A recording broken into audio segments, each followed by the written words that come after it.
کریمہ اتنی آسانی کے ساتھ ہمارے گھر تک نہیں پہنچا. آئیے اللہ اکبر. آج میری قوم یہ سوچتی ہے کہ رسول پاک نے جبل ابو قبیس پہ چڑھ کر اشارہ کیا اور چاند کے 2 ٹکڑے ہو گئے تو پوری دنیا مسلمان ہو گئی. چاند کے ٹکڑوں کا برحق ہونا چاند کے ٹکڑے ہونا برحق ہے. چاند کے 2 ٹکڑے ہونا بالکل حق ہے. لیکن چاند کے ٹکڑے دیکھ کر کے جو لوگ مسلمان نہیں ہوئے وہ میرے آقا کی محنتوں سے مسلمان ہوئے ہیں, میرے نبی کی کوششوں سے مسلمان ہوئے ہیں, صحابہ کرام کی محنتوں سے مسلمان ہوئے ہیں.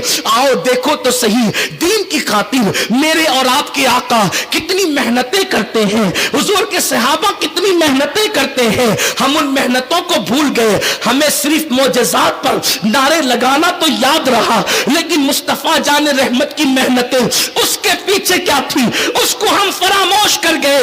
معجزات پر حق ہے. حضور علیہ السلام کے معجزات پر جو اعتراض کرے اس کا دل سیاہ ہے, لیکن محنتیں تو دیکھو آقا نے کتنی محنتیں کی ہے.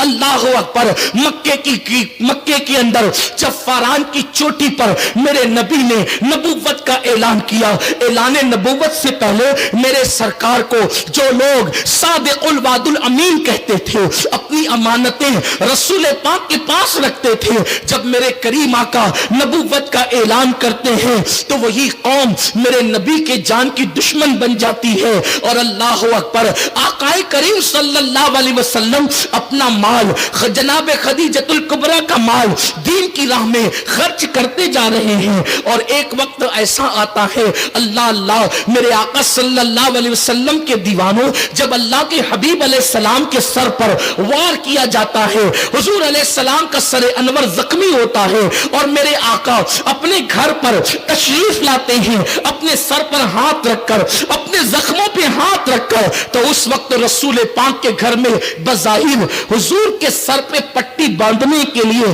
کوئی کپڑا بھی موجود نہیں ہوتا. حضور کے گھر میں کوئی کپڑا بھی موجود نہیں ہوتا. ام المومنین حضرت خدیجۃ الکبریٰ اپنے سر کا دوپٹہ پھاڑ کر رسول پاک کے سر پہ باندھ دیتی ہے. اللہ کے حبیب صلی اللہ علیہ وسلم جناب خدیجہ سے کہتے, خدیجہ میں اپنی قوم کو جنت کی طرف بلاتا ہوں اور میری قوم میری بات کو نہیں مانتی. جناب خدیجۃ الکبریٰ میرے آقا کو تسلی دیتی ہے. اللہ کے حبیب صلی اللہ علیہ وسلم کی یہ کیفیت ہے. آؤ حضور علیہ السلام کی محنتوں کا اندازہ کرو. ایک دن میں 3 مرتبہ پیٹ بھر کر کھانے والی قوم, ذرا سوچے تو صحیح دین جو ہمارے گھر تک پہنچا ہے اس کے پیچھے اللہ کے حبیب کی محنتیں کیا ہے. ام المومنین ماں عائشہ صدیقہ فرماتی ہیں, پہلا چاند طلوع ہوتا اور وہ چاند ختم ہو جاتا, لیکن اللہ کے رسول کے گھر میں چولہا نہیں جلتا تھا. پھر دوسرے مہینے کا چاند طلوع ہوتا اور وہ چاند بھی ختم ہو جاتا اور اللہ کے رسول کے گھر میں چولہا نہیں جلتا تھا. تیسرے مہینے کا چاند طلوع ہوتا اور وہ چاند بھی ختم ہو جاتا اور اللہ کے رسول کے گھر میں چولہا نہیں جلتا. کبھی کبھی کیفیت یہ ہوتی, کبھی 1 مہینہ, کبھی 2 مہینہ اور کبھی کبھی لگاتار 3 مہینے تک رسول پاک کے گھر میں چولہا نہیں جلتا تھا. اللہ کے حبیب صلی اللہ علیہ وسلم پیٹ پر پتھر باندھ لیتے تھے. حضور علیہ الصلوۃ والتسلیم کے یہ معاملات گو کے اختیاری تھے, لیکن حضور علیہ السلام کی محنتوں کو محسوس تو کرو. آپ مجھے بتائیں وہ رسول جو دین کی خاطر اپنے پیٹ پہ پتھر باندھتے ہوں, 3 مہینے تک رسول پاک کے گھر میں چولہا نہ جلتا ہو, آقا کریم صلی اللہ علیہ وسلم کو زخمی کیا جاتا ہو اور گھر کے اندر سر پہ پٹی باندھنے کے لیے کپڑا نہ ہوتا ہو.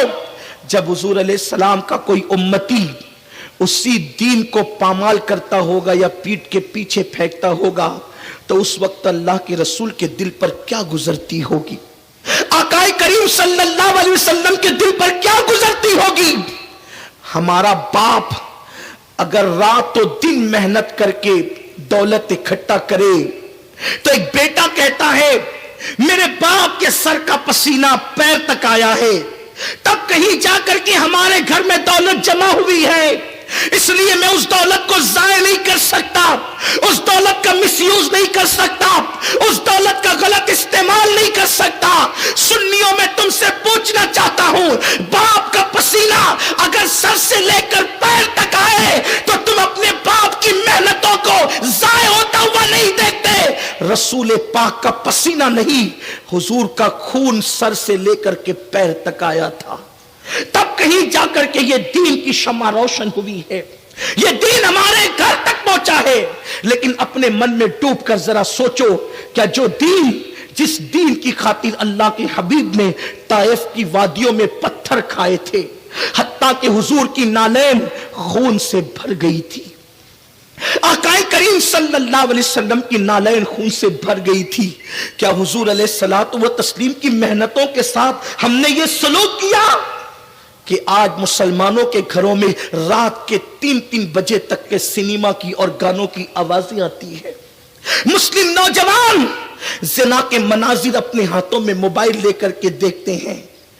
رسول پاک کی سنت داڑھی ہے یہ بیان کیا جائے تو لوگوں کو سنت رسول پر عمل کرنے میں شرم آتی ہے، اور اگر اللہ اکبر کوئی کرکٹر داڑھی رکھ لے تو میرا ہر جوان داڑھی رکھنے کے لیے تیار ہو جاتا ہے۔ ذرا سوچو تو صحیح، جو قوم اپنے نبی کی سنت کو کرکٹر کے طریقے سے زیادہ اہمیت نہ دے، اس قوم کو زمین پر عزت کے ساتھ جینے کا حق کیا ہے؟ وہ قوم کیسے ترقی کی منازل طے کرے گی؟ وہ قوم کیسے عروج پائے گی؟ اس قوم کو رحمتیں اور برکتیں کیسے ملے گی؟ جو قوم کو اپنے باپ کی محنتوں کا احساس تو ہے لیکن رسول پاک کی محنتوں کا احساس نہیں۔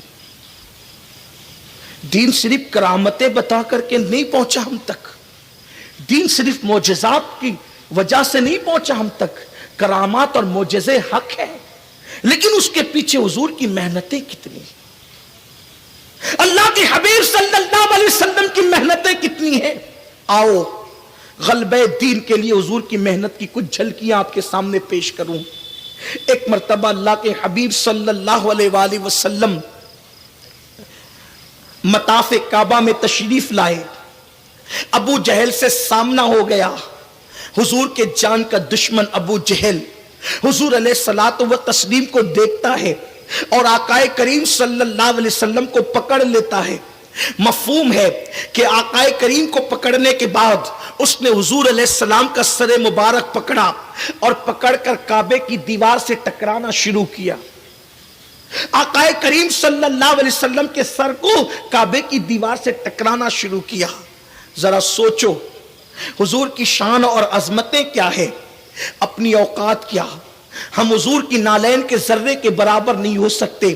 اگر کوئی ہمیں دھکا دے دے تو ہماری کیفیت کیا ہوتی ہے، کوئی اگر ہمیں تیز نظر سے دیکھ لے ہماری کیفیت کیا ہوتی ہے، لیکن اس دین کی خاطر، اللہ کے دین کی خاطر، جس کی برکت سے ہم اپنے آپ کو مسلمان کہتے ہیں، فخر سے مسلمان کہتے ہیں، اس دین کی خاطر حضور کی محنتیں۔ ابو جہل لعین نے میرے آقا علیہ السلام کا سر انور پکڑ کر کعبے کی دیوار سے ٹکرانا شروع کیا۔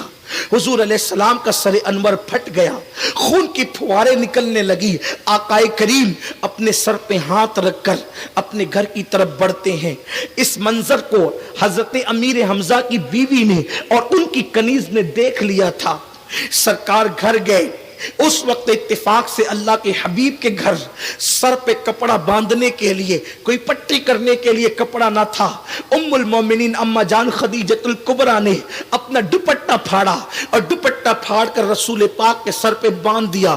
حضور علیہ السلام سر انور جھکا کر کے بیٹھے ہوئے ہیں، اور اتنے میں اللہ اکبر، امیر حمزہ جو اب تک مسلمان نہیں ہوئے تھے، حضور علیہ السلام کے چچا ہیں، اسلام نہیں لائے تھے، شکار کے لیے جنگل میں گئے تھے۔ عربوں کا طریقہ تھا جب وہ شکار کر کے لاتے تھے تو آگے لا کر کے رکھتے تھے شکار، تاکہ دنیا دیکھے کہ ہم شکار کر کے لائے ہیں۔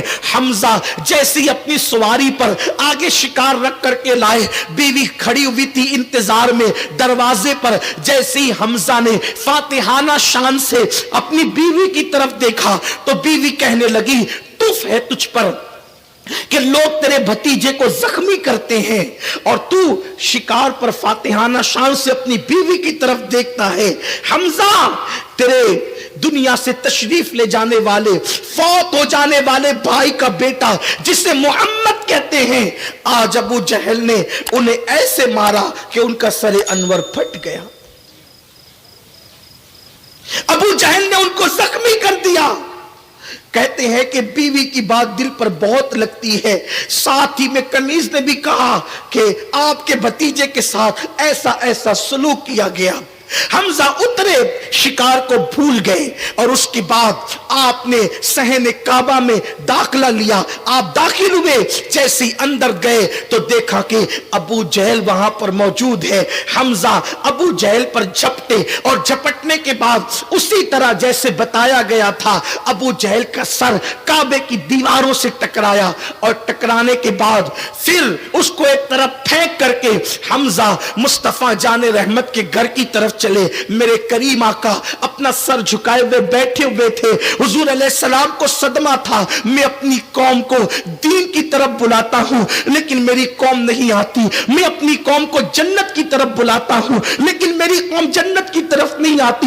حضور کو صدمہ اس بات پر نہیں تھا کہ حضور کو زخمی کر دیا گیا ہے. حضور کو صدمہ تھا تو اس بات پر تھا کہ میری قوم میری بات کیوں نہیں مانتی. میں ان کو جنت کی طرف بلاتا ہوں، وہ جنت کی طرف کیوں نہیں آتی. میرے آقا سر جھکائے بیٹھے ہیں. ایسے میں حمزہ آتے ہیں اور آنے کے بعد کہتے ہیں او میرے بھتیجے محمد خوش ہو جاؤ. سرکار نے سر اٹھایا اور اپنے چچا کو دیکھا. حضرت حمزہ کا اونچا قد تھا، جسم بہت چوڑا تھا، بہت پھرتیلے اور مضبوط آدمی تھے، بڑے بہادر تھے.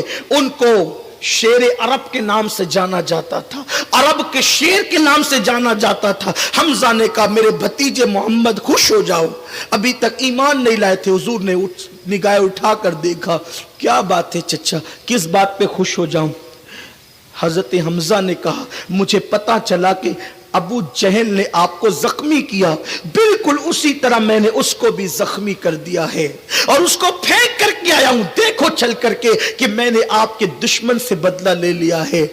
میرے کریم آقا کے جب لبہائے اقدس کو جنبش ہوئی تو میرے سرکار کی زبان سے یہ الفاظ ترتیب پائے، چچا میں دشمن سے بدلہ لینے پہ خوش نہیں ہوتا. اگر میری خوشی چاہتے ہیں تو آپ کلمہ پڑھ کے مسلمان ہو جائیں. اگر میری خوشی چاہتے ہیں تو کلمہ پڑھ کے مسلمان ہو جائیں. حمزہ کہتے ہیں اگر آپ کی خوشی اسی میں ہے تو میں کلمہ پڑھ کے مسلمان ہوتا ہوں. اسی وقت حضرت حمزہ نے کلمہ پڑھا لا الہ الا اللہ محمد الرسول اللہ. میں آپ سے پوچھنا چاہتا ہوں دشمن کو مارا حمزہ نے لیکن حضور خوش نہیں ہوئے. آقا کریم کو زخمی کیا گیا، حضور غمگین نہیں ہوئے. حضور کو صدمہ کس بات کا تھا؟ میری قوم کو میں جنت کی طرف بلاتا ہوں، وہ آتی کیوں نہیں ہے. بڑی معذرت کے ساتھ نبی کے نام پہ جان قربان کرنے کی بات کرنے والے میرے جوانوں مجھے ذرا بتاؤ، حضور پر پتھر چلے تو حضور کو اتنا صدمہ نہیں ہوتا جتنا کہ قوم کی بدعمالیوں پہ حضور کو صدمہ ہوتا ہے. حضور کا دل غمگین کب ہوتا ہے؟ جب لوگ جہنم کی راہ کی طرف بڑھتے ہیں. ارے کافر اگر جنت کی طرف بلانے پر نہ آئے، اسلام قبول نہ کرے تو حضور کو اتنا صدمہ ہے، حضور علیہ السلام اتنے بظاہر غمگین ہیں. جب کلمہ پڑھنے والے زنا کے اڈوں پہ جاتے ہوں گے تو حضور کے دل پر کیا گزرتی ہوگی. جب کلمہ پڑھنے والے رشوت لے کر کے اس کو اپنے پیٹ میں جہنم کی آگ کو بھرتے ہوں گے حضور کے دل پر کیا گزرتی ہوگی. جب کوئی مسلمان سودی کاروبار کر کے اپنے اپنے آپ کو جہنم کا ایندھن بناتا ہوگا، اس وقت میرے نبی کے دل پر کیا گزرتی ہوگی جب کوئی نوجوان کسی لڑکی، اجنبی نامحرم لڑکی کے گلے میں ہاتھ ڈال کر اس کو پارکوں میں لے کر کے گھومتا ہوگا زنا کے منصوبے کے ساتھ، اس وقت رسول پاک کے دل پر کیا گزرتی ہوگی جب کوئی بندہ اپنے ماں باپ کو جھڑکیاں دیتا ہوگا اور جہنم کی راہ کا مسافر بنتا ہوگا، اس وقت میرے نبی کے دل پر کیا گزرتی ہوگی۔ افسوس ہم نے میلاد النبی تو منایا لیکن میلاد مصطفیٰ کے مقصد کو بھلا دیا، مقصد میلاد کو فراموش کر دیا۔ سنو سنو، حمزہ سے میرے آقا فرماتے ہیں، حضرت امیر حمزہ سے، کہ حمزہ دشمن سے بدلہ لینے پر خوشی نہیں ہوتی بلکہ میرے مشن کو جو میں لے کر آیا ہوں اس پر عمل کرنے سے مجھے خوشی ہوتی ہے۔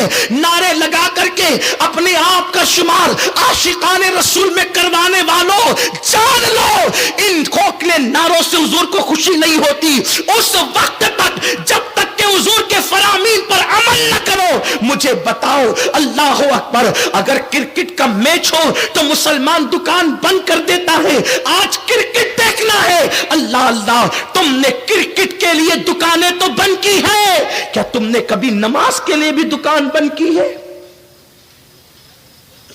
اللہ کی عبادت کے لیے بھی کبھی تم نے دکان بند کی ہے؟ آج وہ کون سا جرم اور وہ کون سا گناہ ہے جو مسلمانوں کی زندگی کے اندر نہیں؟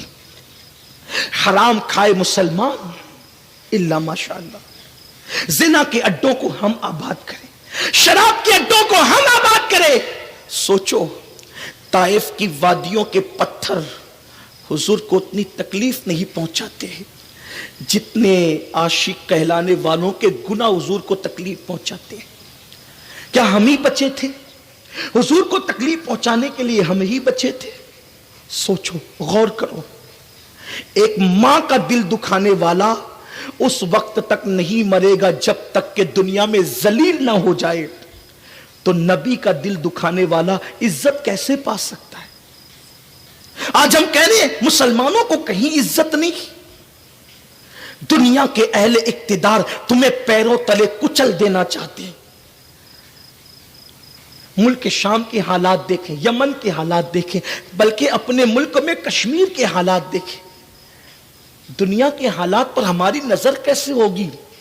ہم تو پورے 24 گھنٹوں کے اندر 9 10 گھنٹے موبائل میں گزار دیتے ہیں۔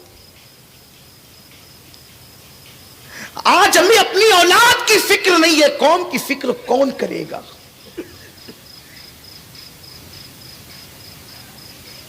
واہ ناکامی، متائے کارواں جاتا رہا، کارواں کے دل سے احساس زیاں جاتا رہا۔ ہم دنیا میں ذلیل ہونے کے لیے نہیں آئے تھے، ہم دنیا میں قوموں کی امامت کے لیے آئے تھے، ہم دنیا میں قوموں کی قیادت کے لیے آئے تھے۔ دنیا کے اندر ہمارا یہ حال ہو گیا، کیوں؟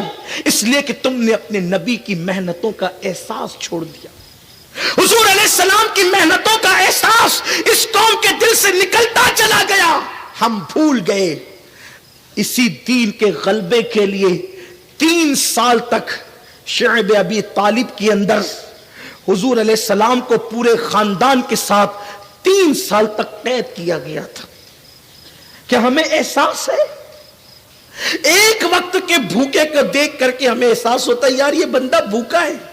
حضور کا پورا گھر، پورا گھرانہ 3 سال تک کے شیب ابی طالب میں تھا۔ حضرت جعفر طیار کہتے ہیں کہ حضور کے گھر کے بچوں کا حال یہ تھا کہ کچھ نہیں تھا کھانے کے لیے تو درخت کی سوکھی پتیاں حضور کے گھر کے بچوں کو کھلائی جاتی تھی۔ بھول گئے۔ 3 سال تک نبی کے گھر والوں نے کس طریقے سے یہ مشقت اٹھائی تھی۔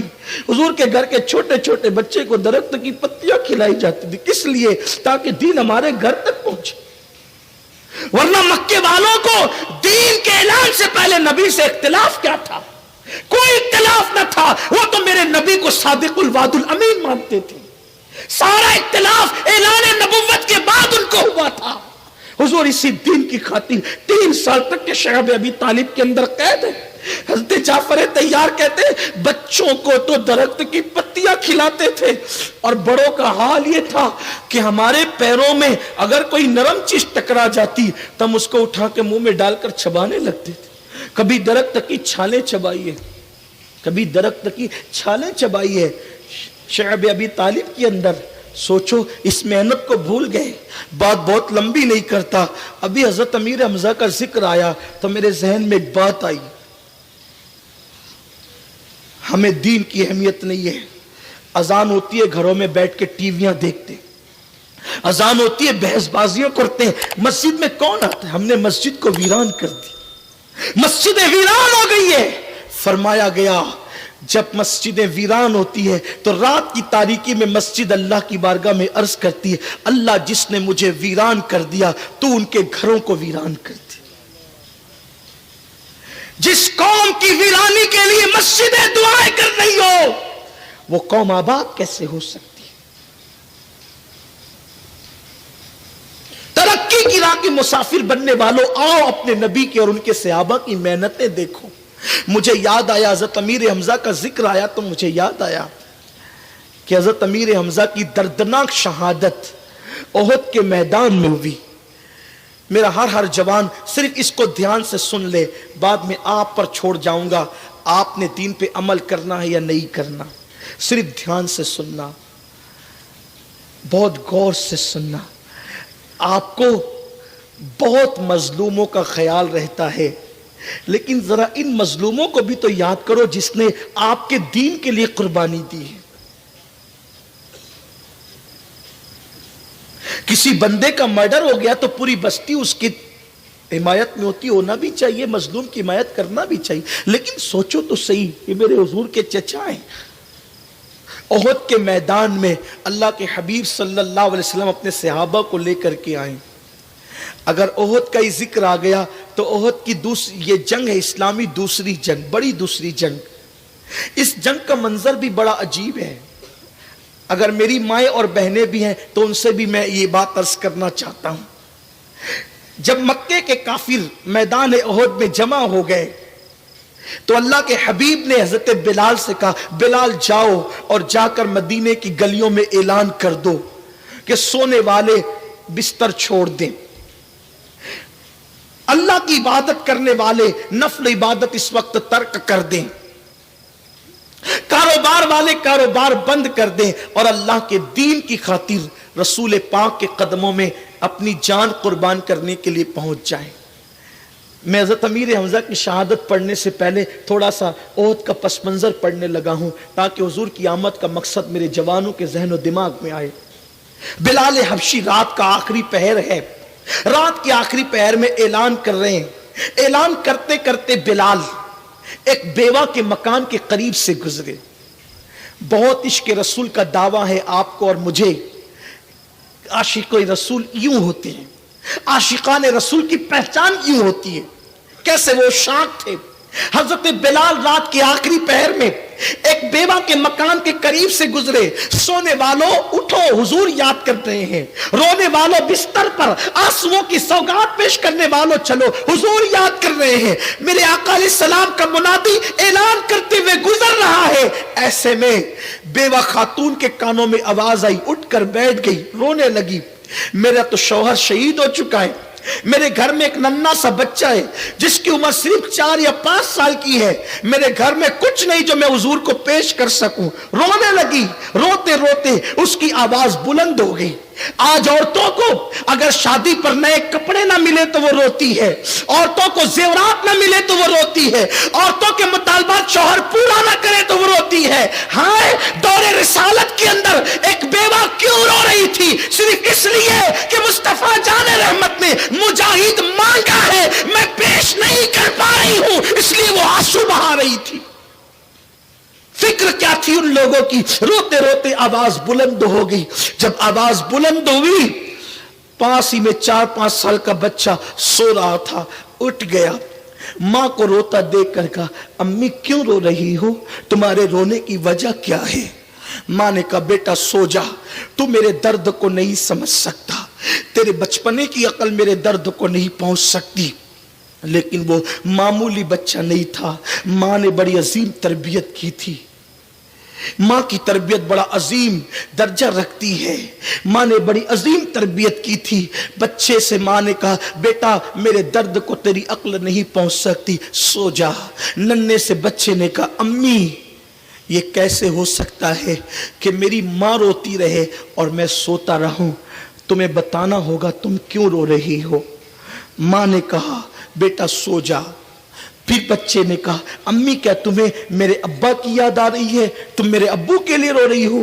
کہا نہیں بیٹا تیرے باپ کے لیے نہیں رو رہی ہوں, رونا اس پر ہے کہ اسی وقت ابھی تھوڑی دیر پہلے نبی کا منادی بلال اعلان کرتے ہوئے گیا ہے کہ احد کے میدان میں رسول پاک کہ غلام جان ساری کے لیے جا رہے ہیں, اور حضور نے مجاہدوں کو طلب فرمایا ہے.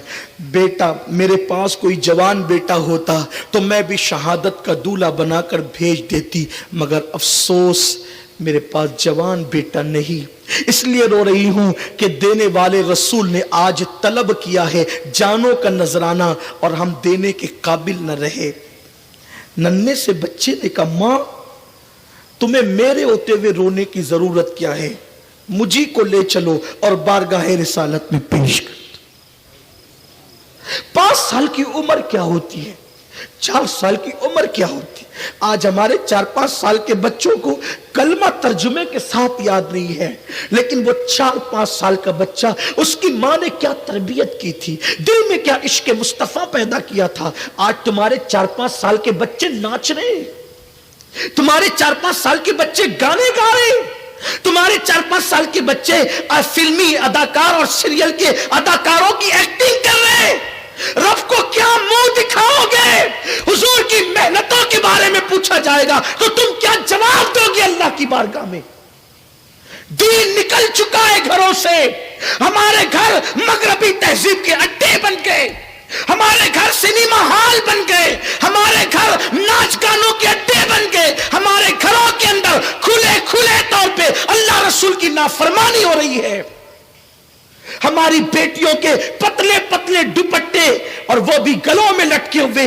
سوچو تو صحیح, میرے رسول علیہ السلام نے فرمایا, ابو داؤد شریف کی حدیث کا مفہوم ہے, میرے کریم آقا فرماتے ہیں کہ میری امت پر ایک وقت ایسا آئے گا جب میری امت میں شراب اور زنا عام ہو جائے گا, تو اس وقت میری امت میں چہرے بدل دیے جائیں گے, چہرے مسخ کر دیے جائیں گے, چہرے سور اور بندر کی طرح کر دیے جائیں گے, لوگوں کو زمین میں دھسایا جائے گا. ایک اور روایت میں ہے عذاب ان پر ایسے آئے گا جیسے کالی گھٹائیں چھانے کے بعد زوردار بارش گرتی ہے, ایسے ان پہ عذاب ٹوٹ پڑے گا. عذاب پر شکوے ہے, اپنے عمل پر نہیں. اعمال تو دیکھو, اعمال تو دیکھو, ہمارے اعمال کیا ہے. بعض لوگ ایسے ہیں جنہوں نے داڑیوں کی تراش و خراش پہ بہت توجہ دی, ٹوپیوں کی خوبصورتی پر, اندر کیا ہے. ایک طبقہ وہ ہے جو نہ دیندار ہے, کچھ نہیں ہے وہ, ایک وہ ہے جو اوپر سے دیندار ہے اندر کچھ نہیں ہے, الا ماشاء اللہ. ننھے سے 4-5 سال کے بچے نے کہا ماں میرے ہوتے ہوئے تجھے رونے کی ضرورت کیا ہے, چلو مجھے لے جاؤ حضور کی بارگاہ میں پیش کر دو. ماں کو کچھ اطمینان ہوا, ہائے میرا بچے نے میری تسلی دی, مجھے تسلی دی, اور پھر انتظار کرنے لگی.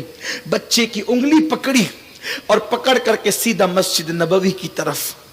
اتنا آسان نہیں ہے نا 5 سال کے بچے کو ذبح کرنے کے لیے کہیں پہنچانا. اس ماں کے دل سے پوچھو, آج عورتوں میں دینداری کا یہ حال ہے, اگر شوہر داڑھی رکھ لے تو بیوی کہتی ہے کہ میں اپنی سہیلیوں میں کیا جواب دوں گی کہ تیرا شوہر داڑھی والا ہے. یہ مسکرانے کی بات نہیں, یہ دینداری کا معیار ہو گیا آپ کے پاس. مسلمان بیٹی یہ کہہ رہی ہے میں اپنی سہیلیوں کو کیا جواب دوں گی کہ تیرا شوہر داڑھی والا ہے. حد ہے, افسوس ہے, داڑھی کا مذاق اڑانے والی بیٹی, تو اپنے شوہر کے چہرے پہ داڑھی کا نہیں, مصطفیٰ جان رحمت کی سنت کا تو مذاق اڑا رہی ہے. تمہیں آقا کی سنتوں سے نفرت ہو گئی ہے.